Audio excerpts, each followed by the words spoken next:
उसके बाद rule number 5 है आपका इंट्रोगेटिव होते हैं आपके कुछ इंट्रोगेटिव सेंटेंसेस किस तरह से चेंज करेंगे। No conjunction is used if a sentence in direct speech begins with the question what where when and the question word itself as acting a joining class.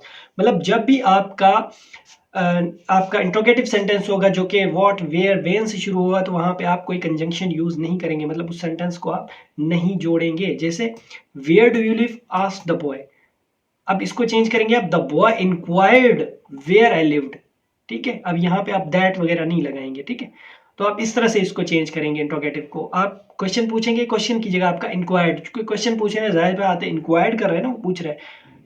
If a direct speech sentence begin with the auxiliary verb helping verb, the joining clause should be if or whether। जब भी आपका helping verb मतलब जो आपके to be auxiliary verbs है उनसे start होगा will, जैसे is am are, ये जो भी हैं आपके auxiliary verbs, तो इनके साथ आपका क्या हो जाएगा, if होगा या whether होगा, आप दोनों में से एक यूज करेंगे। डायरेक्ट में कैसे होगा, she said will you come for the party। अब इसको किस तरह से चेंज करेंगे, she asked, उसने पूछा। ठीक है, जाहिर सी बात उसने पूछा ना उससे। Whether we would come for the party, आपका विल जो है वो वुड में चेंज हो जाएगा और आप यहाँ पे वेदर यूज करेंगे क्योंकि वहां पे आपका टू बी वर्ब जो है वो इस्तेमाल किया गया है। ठीक हो गया, whether we would come for the party.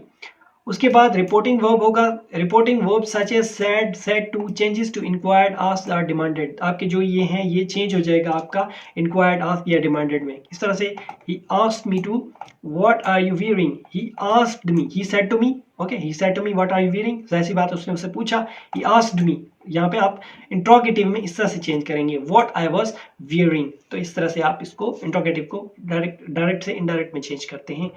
उसके बाद रूल नंबर 6 से आपका कि मॉडल वर्ब आपके कैसे चेंज होंगे, changes in modal verbs. Okay, while changing direct to indirect speech the modal verb used in the sentence changes like, change like, can आपका could बन जाएगा, मे आपका माइट बन जाएगा, मस्ट बिकम्स हैड टू और would have to.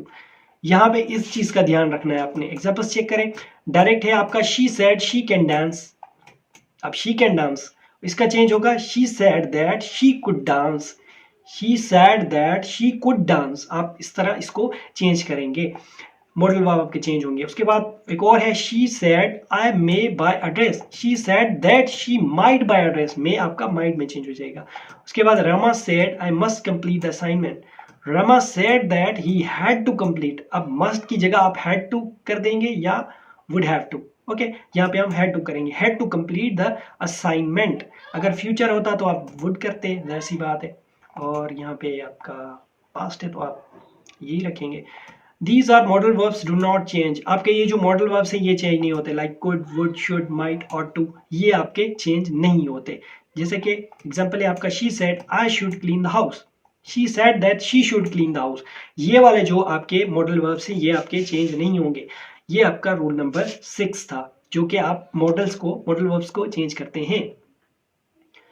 उसके बाद rule number 7 है आपका रिक्वेस्ट और कमांड, विश, एक्सक्लेमेशन। जो आपके इंपरेटिव मूड सेंटेंसेस होते हैं इनको इनडायरेक्ट स्पीच में किस तरह से चेंज करते हैं, इनटू इन्फिनेटिव इनडायरेक्ट स्पीच।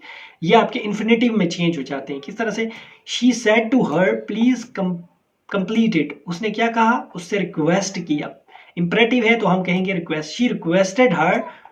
अब यहाँ पे इसको इन्फिनेटिव बनाएंगे। इन्फिनेटिव होता है आपका वर्ब की बेस फॉर्म के साथ आप टू लगाते हैं, ये हम ऑलरेडी पास ऑफ स्पीच में कवर कर चुके हैं। She requested her to complete it, तो यहाँ पे आप इसके साथ that वगैरह नहीं लगाएंगे। ठीक हो गया, she requested her to complete it। Hamid said to रामिद sit down, अब उसने हामिद को ऑर्डर दिया। ठीक है, हम यहाँ ऑर्डर इस्तेमाल करेंगे क्योंकि ये आपका इंपरेटिव मूड है। Hamid ordered रामिद to sit down, ये आपका इन्फिनेटिव बन जाएगा। In exclamatory sentences that expresses grief, sorrow, happiness, applaud, interjections are removed and the sentence is changed into assertive sentence।